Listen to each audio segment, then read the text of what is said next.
L'effort de pêche soutenu a entraîné une raréfaction de la ressource halieutique. Conséquence, moins de revenus pour les 600 000 pêcheurs du Sénégal. Les autorités ont pensé qu'il était temps de réhabiliter l'écosystème et de promouvoir une stratégie de cogestion pour permettre aux acteurs de s'approprier le projet. À travers ces deux composantes, une véritable révolution est en train de se produire sous l'égide de la Banque mondiale. Il est vrai que la Banque mondiale ne peut pas se permettre de financer donc, des activités de restriction de la pêche, c'est-à-dire appuyer donc, des pêcheurs à sortir du secteur, peut-être encourager l'interdiction de certaines pratiques comme la pêche des petites crevettes juvéniles, sans se préoccuper des personnes qui auparavant bénéficiaient donc, de ces activités. Donc c'est pour ça que le projet peut mettre en œuvre des activités génératrices de revenus, appuyer les individus ou les groupes concernés à travers la microfinance donc, à s'engager donc, dans d'autres activités pour ne pas subir les pertes économiques. Sur les 4 sites retenus pour la phase pilote, Ngaparou, Wakam, Foundiougne et Betenti, une maison du pêcheur a été érigée et équipée. Elle sert de lieu de concertation et d'évaluation des initiatives prises en la matière. Des zones de pêche ont été délimitées, des récifs posés et la surveillance renforcée.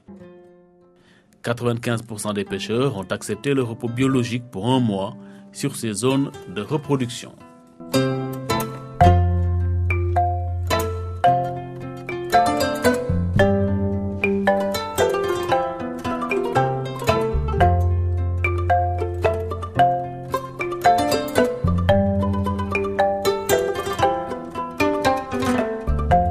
Avant la fin du programme, les 4 sites pilotes sont en train de préparer de nouvelles initiatives de cogestion qui vont suivre le processus de validation qu'ont connu les premières initiatives, c'est-à-dire validation locale, validation par le CLPA, validation par le CNCPM et enfin avant soumission au ministre des Pêches pour autorisation à la mise en œuvre et évidemment tout cela avec l'accompagnement de l'expertise de la Comopêche et en particulier moi en ma qualité de spécialiste national en cogestion des pêches.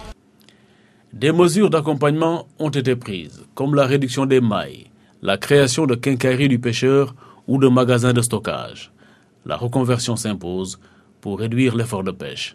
Elle passe également par l'octroi de financement à ceux qui acceptent de se déployer sur les activités terrestres.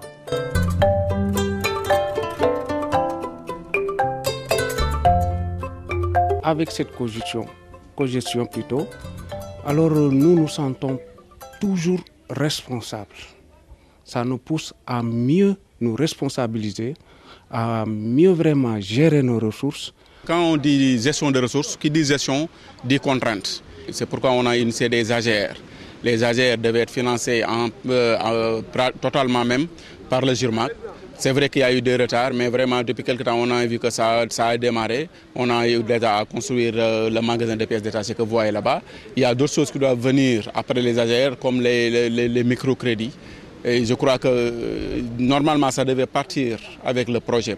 Lorsqu'on parle d'initiative de cogestion, lorsqu'on parle de gestion durable des ressources, responsable des ressources, je pense qu'il était utile de livrer à ces pêcheurs, à ces communautés de pêcheurs et aux CLP qui ont été mises en place des infrastructures dans lesquelles ils peuvent se réunir, entreprendre des initiatives.